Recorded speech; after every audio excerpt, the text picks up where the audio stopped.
নমস্কার, আশা করি প্রত্যেকেই ভালো রয়েছেন। আরও একবার স্বাগত জানাই আমাদের ইউটিউব চ্যানেলে মিনময় সহজের পক্ষ থেকে।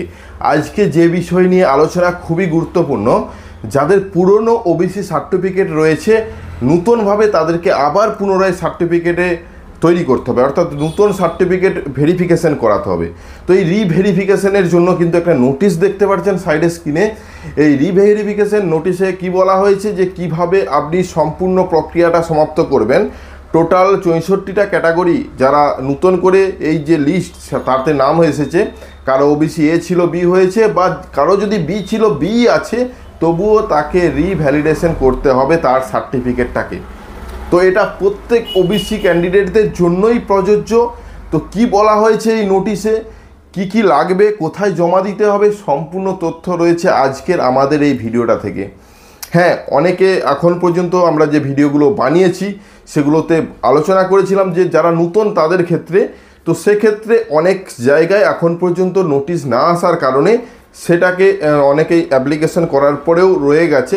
অবশ্যই পরবর্তীতে যখন তাদের কাছে সঠিক নোটিশ আসবে তখন আপনার অ্যাপ্লিকেশনটা গ্রহণ করা হবে, কিন্তু বর্তমানে এই অ্যাপ্লিকেশনটা গ্রহণ করা হচ্ছে কারণ এটা এসডিও অফিসে ডাইরেক্ট লাগানো রয়েছে নোটিশ বোর্ডে। তো এই নোটিশ বোর্ডের নোটিশটা আপনাদের সামনে আলোচনা করছি। অবশ্যই ভিডিওটাকে স্কিপ না করে লাস্ট পর্যন্ত দেখুন এবং আমাদের সাথে থাকুন। আর একটা ছোট্ট অনুরোধ, যদি আপনি আমাদের চ্যানেলে নতুন আসছেন চ্যানেলটাকে সাবস্ক্রাইব করুন, পাশের দেওয়া বেল আইকনটা ক্লিক করতে ভুলবেন না পরবর্তী নোটিফিকেশন পাওয়ার জন্য। আর যারা অলরেডি সাবস্ক্রাইব করে আমাদেরকে সাপোর্ট করছেন অসংখ্য ধন্যবাদ। আজকে কথা বলবো এই নোটিশের বিস্তারিত তথ্য নিয়ে, কিভাবে অ্যাপ্লিকেশন করবেন, কি কি ডকুমেন্টস লাগবে, কোথায় জমা দিবেন, সমস্ত তথ্য নিয়ে।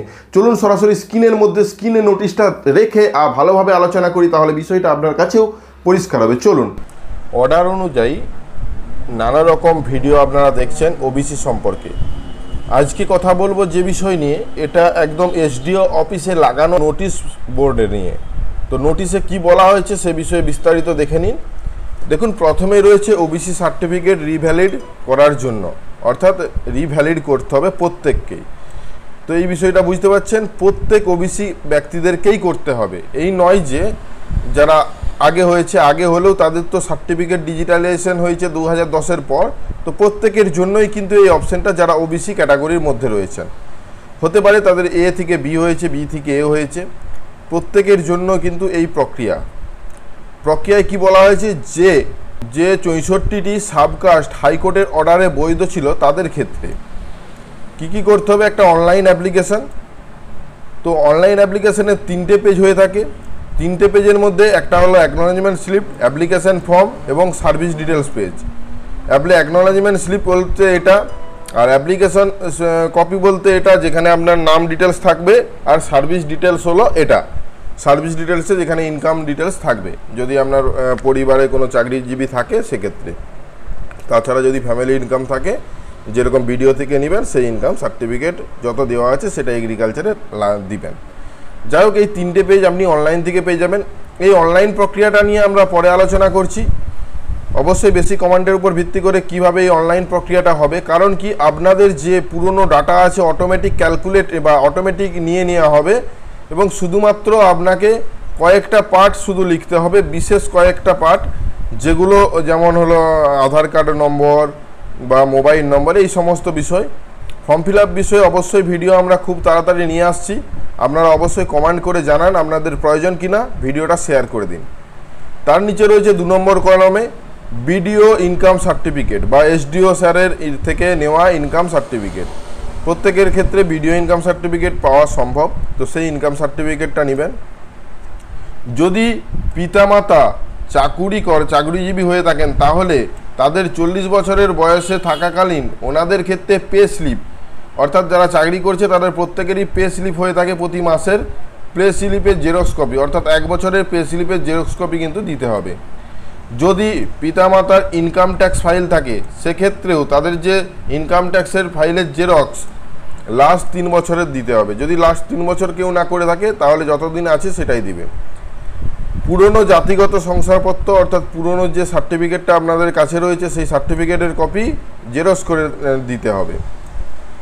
ভোটার কার্ড বা বার্থ সার্টিফিকেটের জেরক্স কপি, যদি বার্থ সার্টিফিকেট না থাকে অনেকেই জিজ্ঞেস করছেন, তো অ্যাকচুয়ালি এখানে ভোটার কার্ড বা স্ল্যাশ দিয়ে বার্থ সার্টিফিকেট যে কোনো একটা দিলেই হবে। এটা দুজনের ক্ষেত্রে, অর্থাৎ অ্যাপ্লিক্যান্ট যিনি এবং যার তার বাবারও দিতে হবে। যদি কারো বাবা না জীবিত থাকে গার্জেনদের দিবেন। তারপর রয়েছে মাধ্যমিকের অ্যাডমিট কার্ডের জেরক্স কপি। অবশ্যই মাধ্যমিকের অ্যাডমিট কার্ডের জেরক্স পাওয়া সম্ভব আপনার কাছে রয়েছে, সেটা জেরক্স কপি। আধার কার্ডের জেরক্স কপি, আধার কার্ডের জেরক্স কপি অ্যাপ্লিক্যান্ট এবং বাবা বা গার্জেন, এটা গার্জেন হিসেবেও দিতে হবে। এবারে বলা হচ্ছে সকল ডকুমেন্টসকে অরিজিনাল নিয়ে আসতে হবে এবং চেক ভেরিফাই করতে হবে, তারপরে জমা দিতে হবে এসডিও অফিসে। এই হলো মেন প্রক্রিয়া।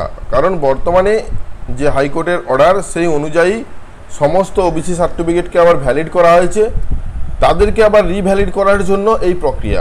অর্থাৎ আপনার যদি ওবিসি কাস্টের কোনো সার্টিফিকেট থেকে থাকে, আপনাকে এই প্রক্রিয়ার মধ্যে দিয়ে আপনার পুরনো সার্টিফিকেটটি আবার ভ্যালিড করে নিতে হবে।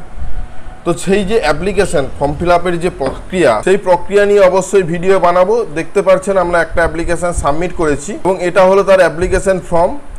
তাছাড়া এদের যে মেন পেজটা কাস্ট সার্টিফিকেট www.gov.in এই অফিসিয়াল ওয়েবসাইটে আসলেই পপ আপ হিসেবে কিছু একটা উঠে আসছে, যেটা এই ওবিসি সংক্রান্ত বিষয়ে আলোচনা করেছে। এটাকে কেটে দিবেন। তারপর ওবিসির অ্যাপ্লিকেশন অপশানে গিয়ে আপনাকে পুনরায় এই অ্যাপ্লিকেশন প্রক্রিয়াটি করতে হবে। যাদের কাস্টের সার্টিফিকেট অবশ্যই আছে আপনার ক্ষেত্রে, সেক্ষেত্রে এখানে ইয়েস করে আপনার সার্টিফিকেট নম্বর এবং date of birth issue date দিয়ে ভেরিফাই করলেই সমস্ত ডিটেলস আসবে। এই প্রক্রিয়া নিয়ে আমরা সম্পূর্ণ আলাদা ভিডিও বানাচ্ছি। অবশ্যই বেশি রেসপন্সের উপর ভিত্তি করে ভিডিও বানাবো। আমাদের সাথে থাকুন, ভিডিওটা শেয়ার করে দিন। ধন্যবাদ।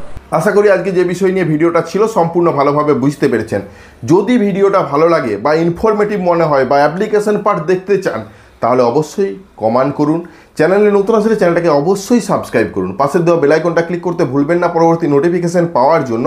আর যারা অলরেডি সাবস্ক্রাইব করে আমাদেরকে সাপোর্ট করছেন, অসংখ্য ধন্যবাদ। এভাবেই পাশে থাকবেন। দেখা হচ্ছে নতুন কোনো ভিডিও নিয়ে। ধন্যবাদ।